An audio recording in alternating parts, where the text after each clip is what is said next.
ভাই গাছ একটু বাঁকা হয়েছে ভাই, পশ্চিম দিকে যাবে।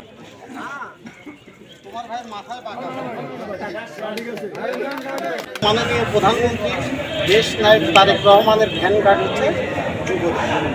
তারেক রহমান যেটিকে ঘোষণা করবে মাঠ পর্যায়ে সেটিকে বাস্তবায়ন করার দায়িত্ব হচ্ছে আমাদের।